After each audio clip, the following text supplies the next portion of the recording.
Independent Electoral and Boundaries Commission IEBC has defended its decision to award the ballot paper printing tender to Greek firm Lycos. The electoral body says the decision was arrived through competitive prices. And as Elizabeth Mutuku now reports, the commission has insisted that it will not participate in the multi-sectoral committee on election preparedness. While appearing before the Justice, Legal Affairs and Human Rights Committee of the Senate, the Independent Electoral and Boundaries Committee Chair Wafula Chebukati said they will not take instructions from any quarters about election preparedness, although the Commission is willing to partner with other key players for a successful general election. Now, the issue of the multi-agency task force, which came up, and we were invited then the first meeting to shed light on election preparedness, which we did. But then we as a commission then received the terms of reference of this task force, as well as the forum on then the way forward. And we realized the TORs which were given to us clearly take away the mandate of the commission insofar as Article 884 is concerned, where now we have to report to our team on what we do, what the work Kenyans gave us to do.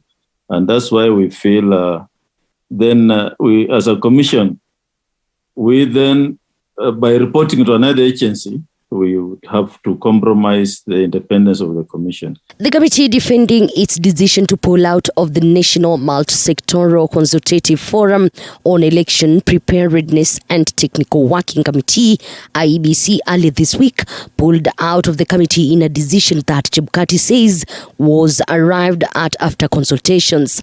But that's not to say that we are working with all these agencies through already existing mechanisms, which I've outlined in our submission to the Senate. And so this will continue. There's no reason why they should not continue. They are grounded in law. We have the ESAP, we have the Judicial Committee on Elections, we have arrangements with the Director of Public Prosecution. There's already a desk at the ODPP for election offenses.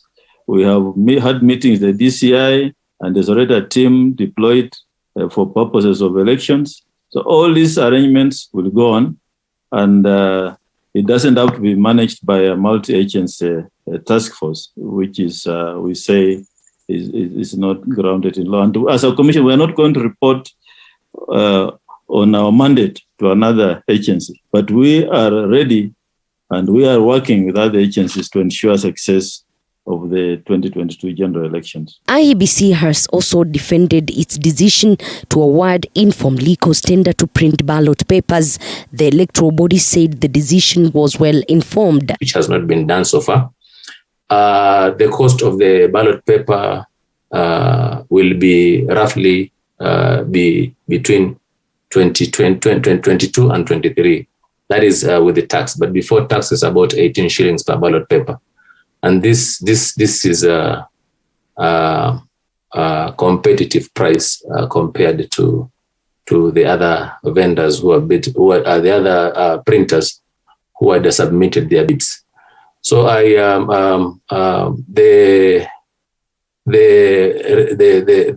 most responsive firm, and that is Lycos, has given all the indications that they are a company that can be able to deliver for the purpose of the general election in accordance with the specifications that we sent. Despite the late budgetary allocation to the commission, Chebukati assured Kenyans that the commission will commence the procurement process of general election materials, equipment and services ahead of next general elections. In our voters' roll. We also hope that the second opportunity or the second phase will enable those who had second thoughts about registering as voters will have decided, and we will be able to convince them, particularly with the support from all stakeholders, that they should register as voters. Elizabeth Mutuku, TV 47.